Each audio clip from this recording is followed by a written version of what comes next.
আমাদের জীবনে আমরা যখনই এমন কোনো মানুষের সাথে পরিচিত হই যে বয়সে, পদে এবং আর্থিক দিক থেকে আমাদের থেকে পিছিয়ে, তখন আমরা সবাই খুব হীন নজরে তাদের দিকে দেখি। মনেই করি না যে সেই ব্যক্তির নিজস্ব একটা অস্তিত্ব রয়েছে, তার নিজেরও একটা মাহাত্ম্য রয়েছে। আমাদের মনেই হয় না যে আমাদের সামনে দাঁড়িয়ে থাকার যোগ্যতা আছে তাদের। চলুন আপনাকে একটা প্রশ্ন করি, শূন্যের নিজস্ব মূল্য কোথায়? আপনি বলবেন কিছুই না। শূন্যের আবার নিজস্ব মূল্য কোথায়? কিন্তু যখন এই শূন্যই কোনো সংখ্যার সাথে এসে যুক্ত হয়ে যায়, কোনো অঙ্কের সাথে এসে যুক্ত হয়ে যায়, তখন তার মূল্য অনেক গুণ বৃদ্ধি পায়। অর্থাৎ এই শূন্যের মূল্য অবশ্যই আছে।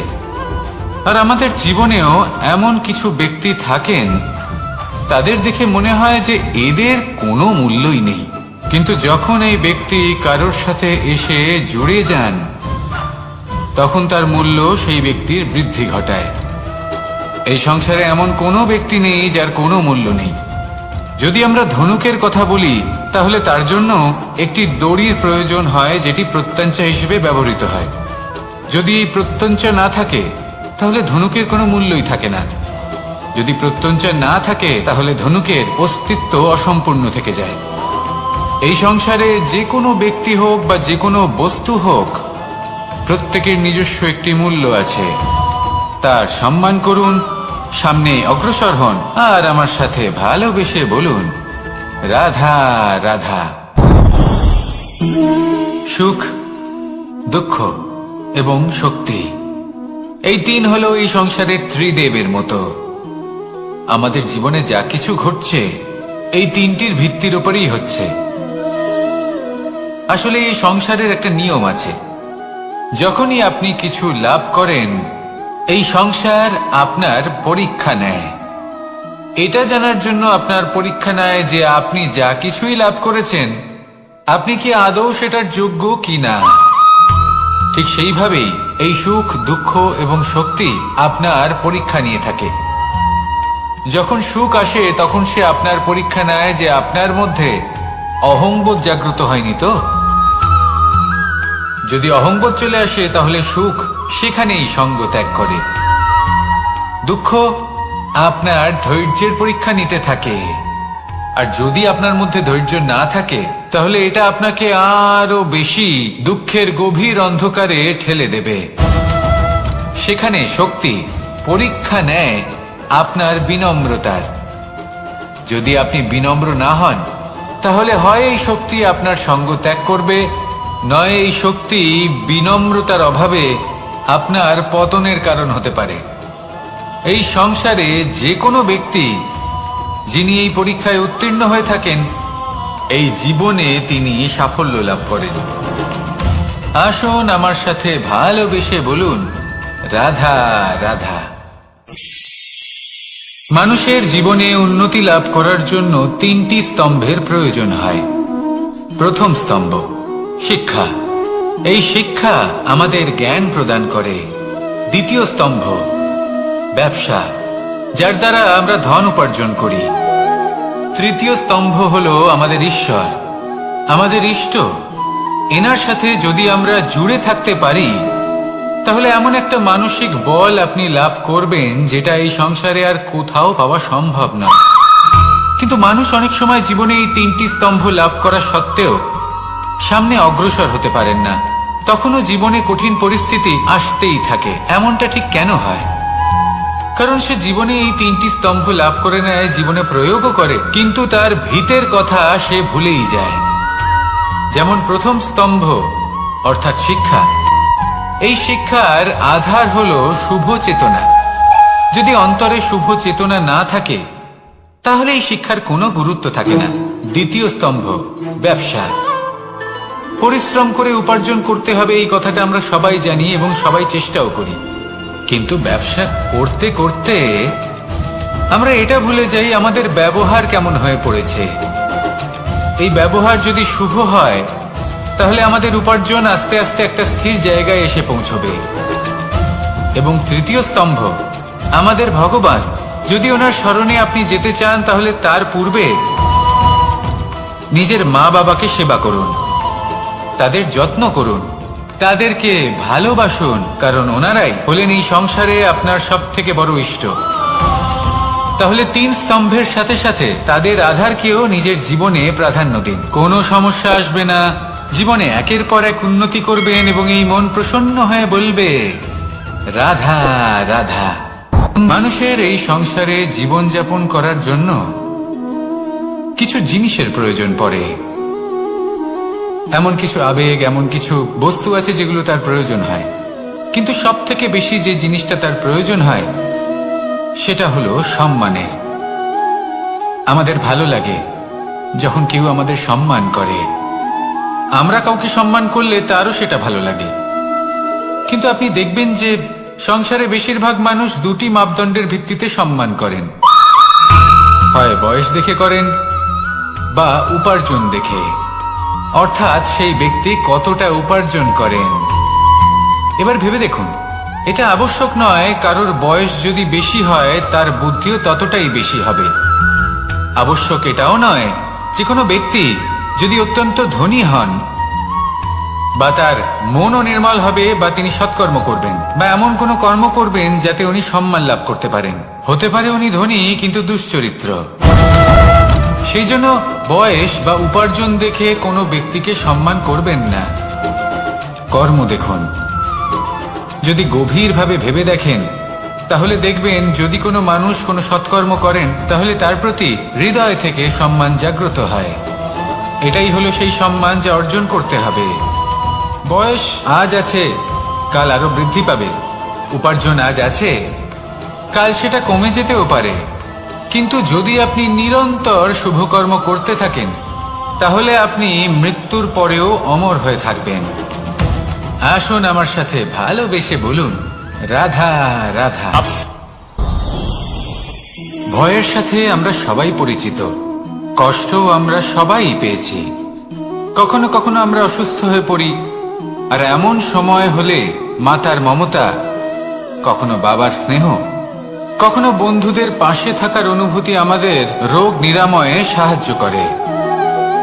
কখনো যদি আমরা নিরাশ হয়ে পড়ি, তখন যদি আমাদের কোনো আপনজন আমাদের দুটো ভালো কথা বলে তখন আমাদের মনোবল বেড়ে যায়। ঠিক তেমন সংসারের এই রঙ্গমঞ্চে যদি আপনি পীড়িত অনুভব করেন, কিছু শুভ কথা আলোচনা করুন, কিছু স্তুতি গান করুন, কিছু মুহূর্তের জন্য হলেও নিজের ইষ্টদেবের কথা স্মরণ করুন আর প্রার্থনা করুন। সাহস বাড়বে, শক্তিও বৃদ্ধি পাবে এবং সামনে এগিয়ে চলার পথও দেখতে পাবেন। তখন এই মন প্রসন্ন হয়ে বলবে রাধা রাধা। মানুষের জীবনে উন্নতি লাভ করার জন্য 3টি স্তম্ভের প্রয়োজন হয়। প্রথম স্তম্ভ শিক্ষা। এই শিক্ষা আমাদের জ্ঞান প্রদান করে। দ্বিতীয় স্তম্ভ ব্যবসা, যার দ্বারা আমরা ধন উপার্জন করি। তৃতীয় স্তম্ভ হলো আমাদের ঈশ্বর, আমাদের ইষ্ট। এনার সাথে যদি আমরা জুড়ে থাকতে পারি তাহলে এমন একটা মানসিক বল আপনি লাভ করবেন যেটা এই সংসারে আর কোথাও পাওয়া সম্ভব নয়। কিন্তু মানুষ অনেক সময় জীবনে এই 3টি স্তম্ভ লাভ করা সত্ত্বেও সামনে অগ্রসর হতে পারেন না। তখনও জীবনে কঠিন পরিস্থিতি আসতেই থাকে। এমনটা ঠিক কেন হয়?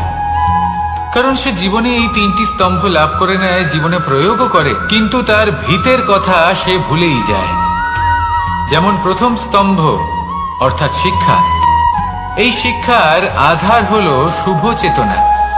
যদি অন্তরে শুভ চেতনা না থাকে তাহলে এই শিক্ষার কোনো গুরুত্ব থাকে না। দ্বিতীয় স্তম্ভ ব্যবসা।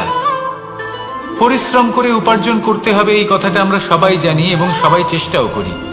কিন্তু ব্যবসা করতে করতে আমরা এটা ভুলে যাই আমাদের ব্যবহার কেমন হয়ে পড়েছে। এই ব্যবহার যদি শুভ হয় তাহলে আমাদের উপার্জন আস্তে আস্তে একটা স্থির জায়গায় এসে পৌঁছবে। এবং তৃতীয় স্তম্ভ আমাদের ভগবান। যদি ওনার স্মরণে আপনি যেতে চান তাহলে তার পূর্বে নিজের মা বাবাকে সেবা করুন, তাদের যত্ন করুন, তাদেরকে ভালোবাসুন, কারণ ওনারাই হলেন এই সংসারে আপনার সব থেকে বড় ইষ্ট। তাহলে 3 স্তম্ভের সাথে সাথে তাদের আধারকেও নিজের জীবনে প্রাধান্য দিন। কোনো সমস্যা আসবে না, জীবনে একের পর এক উন্নতি করবেন এবং এই মন প্রসন্ন হয়ে বলবে, রাধা রাধা। সুখ, দুঃখ এবং শক্তি, এই তিন হলো এই সংসারের ত্রিদেবের মতো। আমাদের জীবনে যা কিছু ঘটছে এই তিনটির ভিত্তির উপরেই হচ্ছে। আসলে এই সংসারের একটা নিয়ম আছে, যখনই আপনি কিছু লাভ করেন এই সংসার আপনার পরীক্ষা নেয়। এটা জানার জন্য আপনার পরীক্ষা নেয় যে আপনি যা কিছুই লাভ করেছেন আপনি কি আদৌ সেটার যোগ্য কিনা। ঠিক সেইভাবেই এই সুখ, দুঃখ এবং শক্তি আপনার পরীক্ষা নিয়ে থাকে। যখন সুখ আসে তখন সে আপনার পরীক্ষা নেয় যে আপনার মধ্যে অহংবোধ জাগ্রত হয়নি তো। যদি অহংবোধ চলে আসে তাহলে সুখ সেখানেই সঙ্গ ত্যাগ করে। দুঃখ আপনার ধৈর্যের পরীক্ষা নিতে থাকে, আর যদি আপনার মধ্যে ধৈর্য না থাকে তাহলে এটা আপনাকে আরো বেশি দুঃখের গভীর অন্ধকারে ঠেলে দেবে। সেখানে শক্তি পরীক্ষা নেয় আপনার বিনম্রতার। যদি আপনি বিনম্র না হন তাহলে হয় এই শক্তি আপনার সঙ্গ ত্যাগ করবে, নয় এই শক্তি বিনম্রতার অভাবে আপনার পতনের কারণ হতে পারে। এই সংসারে যে কোনো ব্যক্তি যিনি এই পরীক্ষায় উত্তীর্ণ হয়ে থাকেন এই জীবনে তিনি সাফল্য লাভ করেন। আসুন আমার সাথে ভালোবেসে বলুন, রাধা রাধা। ভয়ের সাথে আমরা সবাই পরিচিত, কষ্ট আমরা সবাই পেয়েছি। কখনো কখনো আমরা অসুস্থ হয়ে পড়ি, আর এমন সময় হলে মাতার মমতা, কখনো বাবার স্নেহ, কখনো বন্ধুদের পাশে থাকার অনুভূতি আমাদের রোগ নিরাময়ে সাহায্য করে। কখনো যদি আমরা নিরাশ হয়ে পড়ি, তখন যদি আমাদের কোনো আপনজন আমাদের দুটো ভালো কথা বলে তখন আমাদের মনোবল বেড়ে যায়। ঠিক তেমন সংসারের এই রঙ্গমঞ্চে যদি আপনি পীড়িত অনুভব করেন, কিছু শুভ কথা আলোচনা করুন, কিছু স্তুতি গান করুন, কিছু মুহূর্তের জন্য হলেও নিজের ইষ্টদেবের কথা স্মরণ করুন আর প্রার্থনা করুন। সাহস বাড়বে, শক্তিও বৃদ্ধি পাবে এবং সামনে এগিয়ে চলার পথও দেখতে পাবেন। তখন এই মন প্রসন্ন হয়ে বলবে, রাধা রাধা। এই সংসারে কখনো কোনো ব্যক্তিকে তার বাইরের পোশাক দেখে বিচার করার চেষ্টা করবেন না, এটা খুব বড় ভুল করবেন। যেমন আমরা জীবনে অনেক সময় এমন করি, ধরুন কোথাও একটা গাছ দেখলাম, খুব বিশাল আকারের একটা গাছ যেটা মাটির থেকে অনেক উঁচুতে পৌঁছে গেছে, যার বিশাল শাখা আছে। সেগুলো দেখে আমরা ভাবি যে এই গাছে হয়তো কত সুস্বাদু ফল আছে, আমরা সেই গাছের পরিচর্যা করতে থাকি। আবার অন্যদিকে হলো একটি তৃণ যেটা মাটি থেকে কিছুটা উঁচুতে পৌঁছেছে, কিন্তু সেই তৃণর নিচে, মাটির নিচে অত্যন্ত সুস্বাদু ফল বা সবজি জন্ম নেয়, যা আমাদের স্বাস্থ্যের পক্ষে অত্যন্ত উপকারী। সেই জন্য কখনো আবরণ দেখে কাউকে বিচার করতে চেষ্টা করবেন না। তার বদলে এটা বোঝার চেষ্টা করুন যে আপনার সামনে যে ব্যক্তি আছে বা বস্তু আছে তার বিশেষত্ব কি। যদি এই বিশেষত্ব বোঝার ক্ষমতা আপনি অর্জন করেন, যদি এই শিল্প আপনি নিজের ভেতরে জাগ্রত করেন, তাহলে এই সংসারে বিশেষত্ব কি সেটা আপনি জানতে পারবেন। আর এই সমস্ত খেলা দৃষ্টি থেকে নয়, দৃষ্টিভঙ্গি থেকে জন্ম নেয়। দৃষ্টিভঙ্গি সবসময় শুভ রাখুন আর আমার সাথে ভালোবেসে বলুন, রাধা রাধা। যখন আমরা কোনো বনে প্রবেশ করি তখন এই সবুজ ঘাস দেখে, এই কোমল ঘাস দেখে আমাদের মন প্রফুল্ল হয়ে ওঠে। ভিন্ন ভিন্ন প্রজাতির ফুল, ভিন্ন ভিন্ন রঙের ফুল দেখে এই মন আনন্দে ভরে ওঠে। এখানে শিশুরা আনন্দ লাভ করে, বড়রা ভোজন গ্রহণ করেন, কথাবার্তা বলেন, হাঁটাহাঁটি করে বেড়ান। এবার ভেবে দেখুন, যখন এই উপবনের নির্মাণ হয়েছিল সেই সময় যদি এই মাটিকে সঠিকভাবে খনন না করা হতো, যদি তাতে সঠিকভাবে বীজ রোপণ না করা হতো, যদি কোনো সংঘর্ষ না হতো, পরিশ্রম না করা হতো, যদি চলতে চলতে পায়ে কাঁটা না বিঁধে যেত, তাহলে এই সুন্দর বন দেখে আমরা কি এই আনন্দ লাভ করতে পারতাম? কখনোই নয়। ধরুন কোনো নদীর তটে সুন্দর একটি বন আছে, সেই বনের আনন্দ লাভ করতে গেলে আপনাকে সেই নদী পার করতেই হবে। যদি সুখের নদীর কাছে পৌঁছতে চান তাহলে তটে যে কাঁটা রয়েছে সেগুলোর সাথে সংঘর্ষ করতেই হবে। এই সংসারে যদি আপনি সুখ লাভ করতে চান তাহলে সুখ লাভের এই যাত্রা শুরু করতে হবে সংঘর্ষ দ্বারা। তাহলে সংঘর্ষকে স্বাগত জানান, এর পেছনেই সুখ রয়েছে যা আপনার জন্য অপেক্ষা করছে। এবার হাসুন আর আমার সাথে ভালোবেসে বলুন, রাধা রাধা।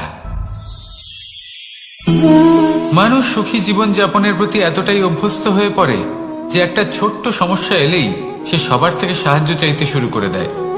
সে সাহায্য লাভও করে এবং সেই সংকট থেকে সে বেরিয়েও আসে। কিন্তু এই সাহায্য কিছু মুহূর্তের, আর কিছু মুহূর্তের হলো এই দুঃখ।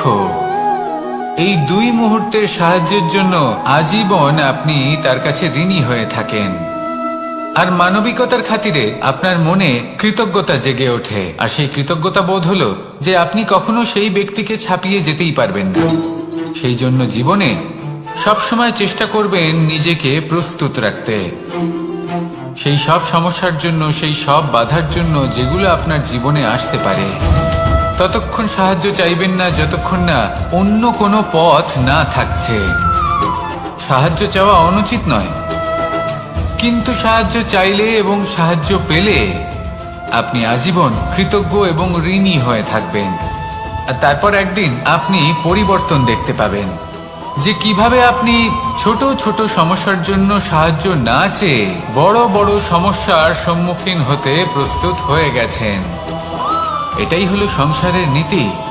এটাই পালন করুন আর আমার সাথে ভালোবেসে বলুন, রাধা রাধা। আপনি কখনো কাউকে পর্বতে আরোহণ করতে দেখেছেন? বা আপনি কখনো নিজে কোনো পর্বতে আরোহণ করেছেন? করে থাকলে আপনি এই বিষয়ে অবশ্যই জানবেন যে যখন আমরা শিখরের দিকে এগোই, ওপরের দিকে এগিয়ে চলি, তখন আমাদের একটু ঝুঁকে পথ চলতে হয়।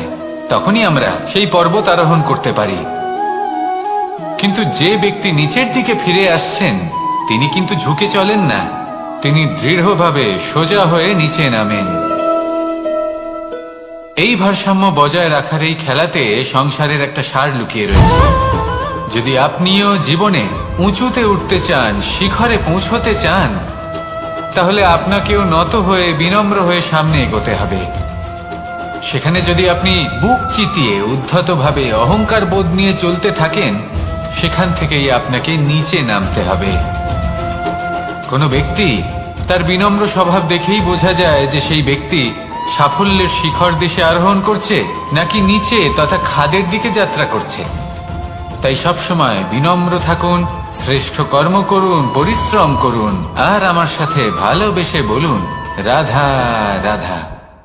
মানুষের জীবনে স্বচ্ছতার একটা আলাদা গুরুত্ব আছে। যদি আপনি নিজেকে স্বচ্ছ রাখেন তাহলে আপনার নিজেরও ভালো লাগবে, সামনের ব্যক্তিরও ভালো লাগবে, একটা অন্যরকম প্রভাব পড়বে। কিন্তু একজন শ্রেষ্ঠ ব্যক্তি কিভাবে হয়ে ওঠা সম্ভব? যার মধ্যে গুণ আছে, শিক্ষা আছে, শুভ চেতনা আছে, যিনি সৎকর্ম করেন।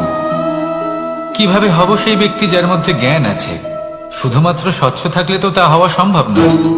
প্রথমে আপনাকে বুঝতে হবে যে মানুষের মধ্যে চারটি মূল তত্ত্ব আছে। প্রথম হলো তার শরীর, যার দ্বারা উনি যে কোনো কর্ম করে থাকেন। দ্বিতীয় তত্ত্ব হলো তার মন, যার দ্বারা কোনো কর্ম করার জন্য সে নিজেকে প্রেরণা দিতে থাকে।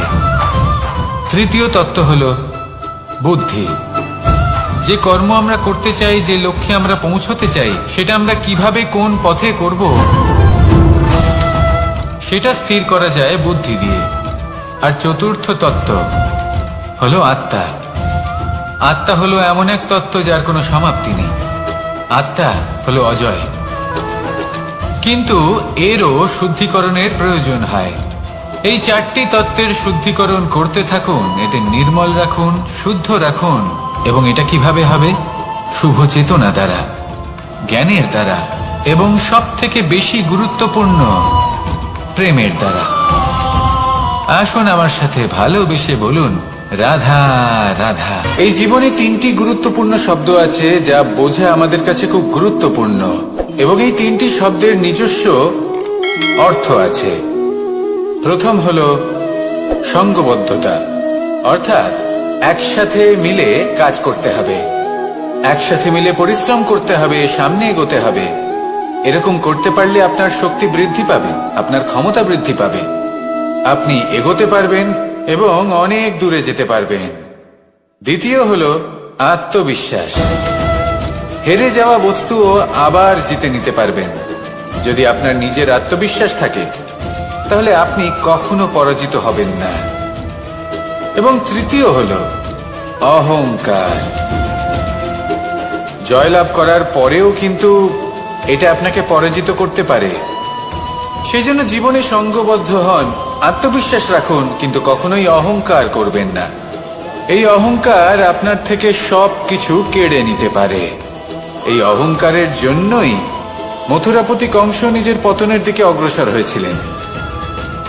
এই অহংকারকে ত্যাগ করুন আর আমার সাথে ভালোবেসে বলুন রাধা রাধা। এই সংসারে সব থেকে বেশি কঠিন কাজ কোনটা? কেউ বলবেন যুদ্ধ করা, কেউ বলবেন ধন অর্জন করা, আবার কেউ বলবেন জ্ঞান অর্জন করা সব থেকে বেশি কঠিন। এবার প্রত্যেক ব্যক্তির নিজস্ব অভিজ্ঞতা আছে আর সেই অনুসারে তার নিজস্ব একটা উত্তর আছে। সাধারণভাবে দেখতে গেলে এই সংসারে সব থেকে কঠিন হলো তপস্যা করা, অর্থাৎ সব কিছু ত্যাগ করে তপস্যায় নিজেকে বিলীন করে দেওয়া। এবার এর থেকে বেশি কঠিন এই সংসারে আর কি বা হতে পারে? এই সংসারে, এই সমাজে, নিজের পরিবারের মধ্যে থেকেও ধৈর্য ধরে সামনে অগ্রসর হওয়া, এটা হলো সব থেকে কঠিন কাজ। কারণ যখন আপনি তপস্যা করেন তখন সেখানে আপনার ধৈর্য ভাঙার মতো কেউ থাকেন না, না কোনো বন্ধু, না কোনো আত্মীয়, না কোনো শত্রু, কেউ না। কিন্তু যখন আপনি এই সমাজে, এই পরিবারে থাকেন, কোনো না কোনো ব্যক্তি এসে আপনার ধৈর্যের বাঁধ ভেঙে দেওয়ার ক্ষমতা রাখেন। তারা আপনার ধৈর্যের বাঁধ ভেঙে দেয়, আর কখনো কখনো তারা অনিচ্ছাকৃতভাবেই সেটা করে থাকেন। কারণ তাদের মানসিকতা আপনার থেকে আলাদা, তাদের কর্ম আপনার থেকে আলাদা, তাদের দৃষ্টিভঙ্গি আপনার থেকে আলাদা, জীবন যাপন আপনার থেকে আলাদা। সেক্ষেত্রে আপনি ধৈর্যচ্যুত হন, প্রসন্নতা আপনার থেকে ছিনিয়ে নেওয়া হয়। সেই জন্য এই সংসারে, এই পরিবারের থেকেও ধৈর্য ধরে সামনে অগ্রসর হওয়া কোনো পর্বতের শিখরে গিয়ে তপস্যা করার থেকেও অনেক বেশি কঠিন। আর যে ব্যক্তি এই সমাজেই, এই পরিবারে, সেই সকল মানুষের মধ্যে থেকে গিয়েও ধৈর্য ধরে অগ্রসর হতে থাকেন, যারা এই কাজটা শিখে নিতে পারেন, তারাই কিন্তু জীবনে আনন্দ লাভ করতে পারেন। এই ধৈর্যই শেষে আপনার জীবনে প্রসন্নতা বহন করে আনবে। তাই ধৈর্য ধরে জীবনের পথে অগ্রসর হন আর আমার সাথে ভালোবেসে বলুন রাধা রাধা। আমরা যখনই কোনো গাছের চারা রোপণ করি তখন সবার আগে পরীক্ষা করে দেখি যে যেখানে আমরা চারা রোপণ করতে চলেছি সেখানকার মাটি আদৌ উর্বর কিনা, সেই মাটি সেই চারাকে বাড়তে সাহায্য করবে কিনা। যখন একটা চারা রোপণের আগে আমরা এত কিছু ভাবতে পারি, তাহলে কাউকে বিশ্বাস করার আগে আমরা কেন ভাবি না? জীবনে কখনো এই বিশ্বাসরূপী চারা কোথাও রোপণ করার আগে বোঝার চেষ্টা করুন যে যার ওপর আপনি বিশ্বাস করতে চলেছেন সে কি আদৌ আপনার বিশ্বাসের যোগ্য কি না। ভেবে দেখুন সেই ব্যক্তি ভবিষ্যতে গিয়ে আপনার বিশ্বাস ভাঙতে পারে কিনা। এটাও ভেবে দেখুন যে যাকে আপনি বিশ্বাস করতে চলেছেন তাকে আপনি বিশ্বাস করলে নিজের জীবনের উদ্দেশ্যে আপনি অগ্রসর হতে পারবেন কিনা। আর তার জন্য প্রয়োজন সঠিক সিদ্ধান্ত, পরখ করা, কোনটা উচিত কোনটা অনুচিত সেটা বোঝা। আর তাতে কিন্তু আপনি সন্দেহবাতিক হবেন না, তাতে আপনি আরো নিপুণ হয়ে উঠবেন। তাই যদি আপনি নিপুণ হয়ে উঠতে চান তাহলে বোঝার চেষ্টা করুন, পরখ করে দেখুন, কোনটা উচিত কোনটা অনুচিত বুঝুন, আর বিশ্বাস তখনই করুন যখন আপনি 100% নিশ্চিত হবেন যে সে বিশ্বাসের যোগ্য। আসুন আমার সাথে ভালোবেসে বলুন, রাধা রাধা। রাধা কখনো কখনো আমার জন্য বড়ই সুগন্ধি আতর নিয়ে আসে, পারিজাত ফুলের মালা নিয়ে আসে আমার প্রসাধন করবে বলে, এবং আমার সব থেকে বেশি প্রিয় মাখন নিজে হাতে বানিয়ে আনে আমাকে নিজে হাতে খাইয়ে দেবে বলে, সবকিছু আমাকে প্রসন্ন করবে বলে। কিন্তু আপনি কখনো ভেবেছেন যে এই আতর কিভাবে বানানো হয়? সহস্র ফুলের পাপড়ি একসাথে পিষে নিতে হয়, তারপরে তার থেকে যে রস নিঃসৃত হয় সেই রস দ্বারাই আতর তৈরি। অনেক সংখ্যক ফুলকে অসীম যন্ত্রণা ভোগ করতে হয়, তবে তারা আমার প্রসাধন সামগ্রী হয়ে উঠতে পারে। দুধ থেকে মাখন তৈরি করার জন্য কতটা পরিমাণ মন্থন সহ্য করতে হয় সেটা আপনি জানেন। ঠিক সেই রকমই হলো আমাদের জীবনও। বিপদও আসে, কঠিন পরিস্থিতিও আসে, এর সম্মুখীন হতে শিখুন। মনে রাখবেন, আপনি হলেন সেই দুধ যাকে মন্থন সহ্য করতে হবে মাখন হয়ে ওঠার জন্য। মনে রাখবেন, আপনি হলেন সেই ফুলের মতন যাদের পিষ্ট হতে হবে সুগন্ধি আতর হয়ে ওঠার জন্য, যাকে এই সংসার পছন্দ করে। কখনো কখনো জীবনে আপনার সাথে খারাপ শুধুমাত্র এই কারণে ঘটে যাতে আপনার শ্রেষ্ঠ রূপ এই সংসারের সামনে আসতে পারে। শুধুমাত্র কঠিন পরিস্থিতি এবং বিপদকে একটা সুযোগ হিসেবে দেখার চেষ্টা করুন। আপনার জন্য এই সংসার বদলে যাবে, সংসারকে দেখার দৃষ্টিভঙ্গি পাল্টে যাবে, আপনার ভাগ্য পাল্টে যাবে, আর এই মন প্রসন্ন হয়ে বলবে, রাধা রাধা। পাশা নামক এই খেলাটি আপনারা নিশ্চয়ই খেলেছেন, না খেলে থাকলে দেখেছেন, আর যদি দেখেও না থাকেন তাহলে নিশ্চিত রূপে শুনেছেন। মহাভারতের এই মহাযুদ্ধ কোথাও না কোথাও এই পাশা নামক খেলার কারণে হয়েছিল। পাশার এই বিচিত্র খেলা, দান, এইসবের কারণে কেউ নিজের মাথায় রাজ মুকুট পরিধান করেছিলেন, আবার সেখানে এই পরাজিত হওয়ার জন্য কাউকে বনবাস ভোগ করতে হয়েছিল। কিন্তু এই খেলা সমাপ্ত হওয়ার পরে সমস্ত ঘুঁটি আর এই পাশার ছক একই পুটলিতে স্থান পেল। এটাই হলো আমাদের জীবন। এই সংসারে আমরা জয় পরাজয়ের বিষয়ে এতটাই ভাবি, এত চিন্তা করি যে এই জীবনের খেলার আনন্দটাই উপভোগ করতে পারি না। আর অবশেষে কি হয়? কেউ জয়ী হন, কেউ পরাজিত হন, কিন্তু দুজনেই একই স্থানে পৌঁছে যান। প্রত্যেক ব্যক্তি মৃত্যুর পরে একটি নির্দিষ্ট স্থানেই পৌঁছতে বাধ্য, কিন্তু ততক্ষণ এই জীবন, এই খেলা, তার আনন্দ উপভোগ করুন। এই সংসারে সেই ব্যক্তি শ্রেষ্ঠ স্থানে পৌঁছতে পেরেছেন যিনি এই সংসারকে প্রকাশ প্রদান করেছেন, যিনি কখনো জয় পরাজয় এই বিষয়ে ভাবেননি, শুধু এই জীবনের খেলার আনন্দ উপভোগ করেছেন। এটাই আপনিও করুন, আর আমার সাথে ভালোবেসে বলুন, রাধা রাধা। প্রত্যেক মানুষ নিজের জীবনে দুঃখ অনুভব করেন। প্রত্যেকের দুঃখ আলাদা হতে পারে। কারোর মনে এই দুঃখ থাকে যে সে তার বাবা মায়ের সব ইচ্ছে পূরণ করতে পারেননি।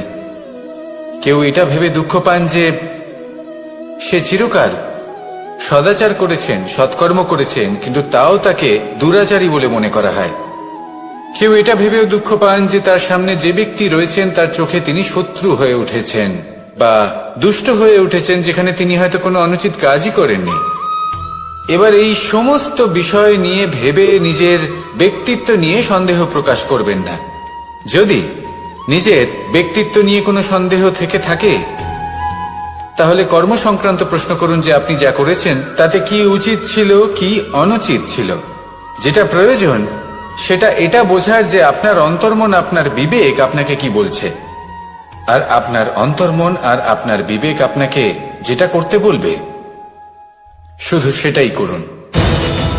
আর তারপরে এই সংসার কি বলবে, কি ভাববে সেসব নিয়ে ভাবতে যাবেন না, কারণ এই সংসার তো ঈশ্বরকেও প্রশ্ন করে থাকে, ঈশ্বরকেও দোষী মনে করে। কখনো কখনো যখন কোনো ঘটনা মানুষের ইচ্ছা অনুযায়ী ঘটে না, তখন মানুষ এটা বলে যে হে ঈশ্বর, আপনি আমার পাশে থাকলেন না, আপনি বড়ই কঠোর, এটা আপনার দোষ।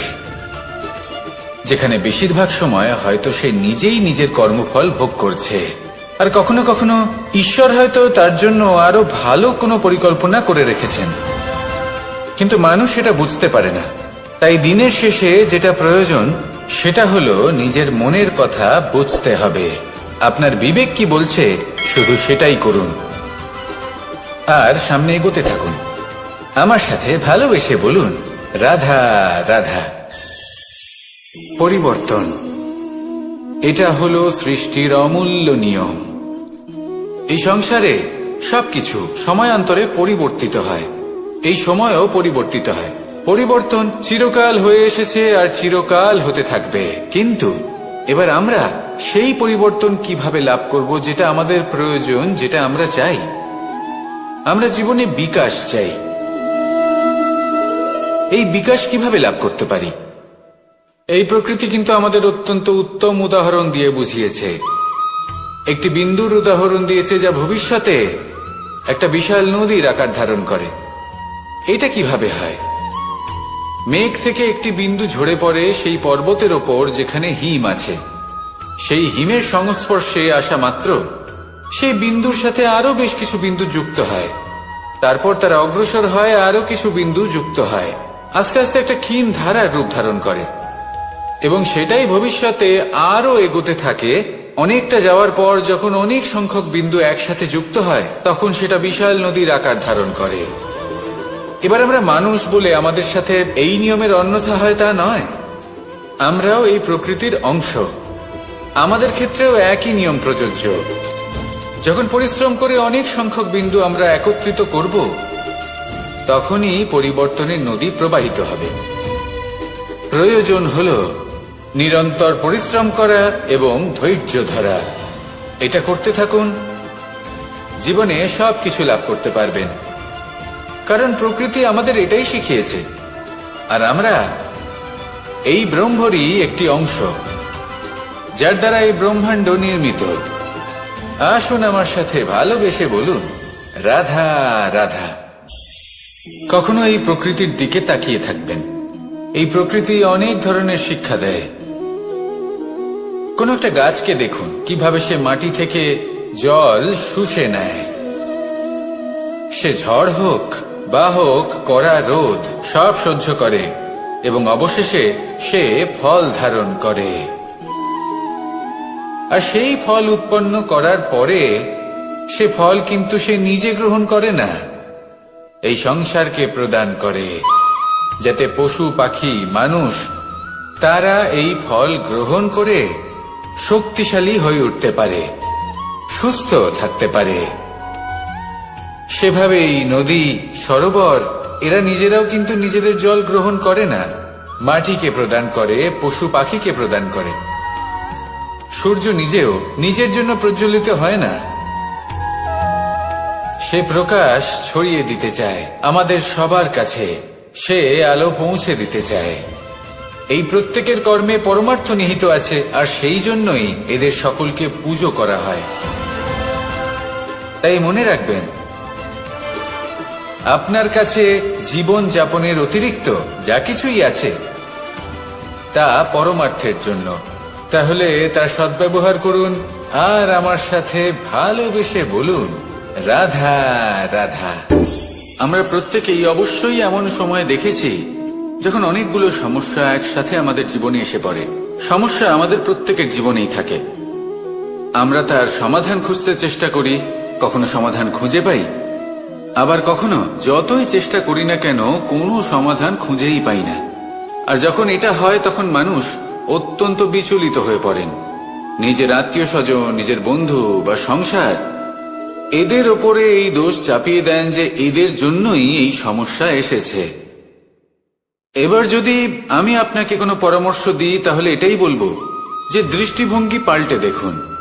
এই দৃষ্টিভঙ্গি দিয়ে দেখুন যে এই সংসারে যে সমস্যায় আসুক না কেন তার জন্য কেউ দোষী নয়, না আপনি না অন্য কেউ। এই পুরো খেলাটাই আপনার মানসিকতা, আপনার দৃষ্টিভঙ্গি, আপনার মনের। কিভাবে বোঝাচ্ছি?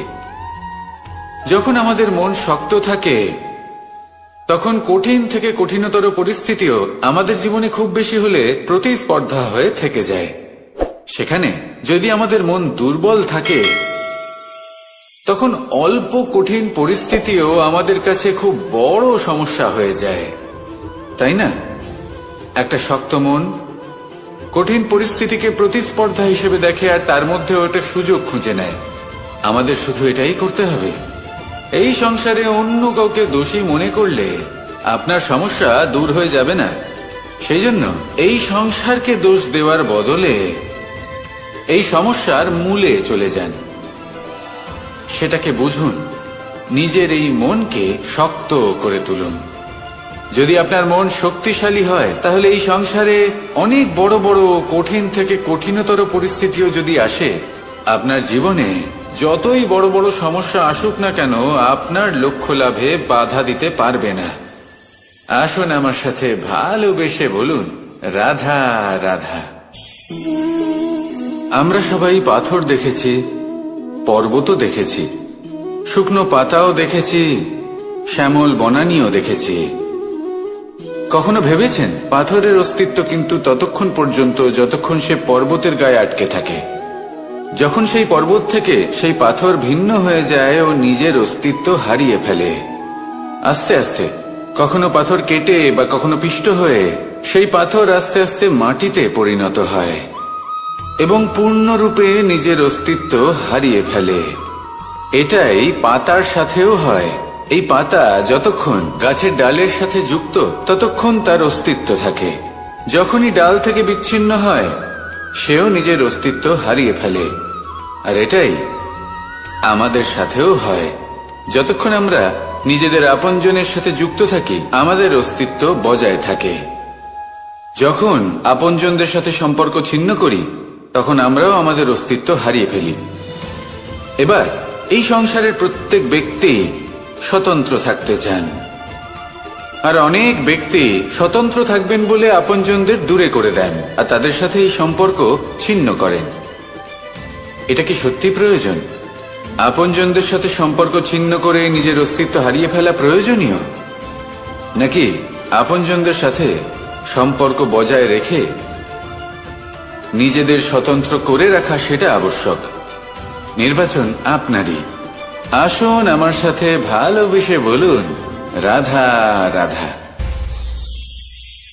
আপনি কি কখনো নৌকা যাত্রা করেছেন? করে না থাকলেও নিশ্চয়ই দেখেছেন যে এই জল যা নিজের অন্তরে সব কিছু সমাহিত করে নিতে পারে, এই নৌকা সেই জলের ওপরেই ভেসে থাকে।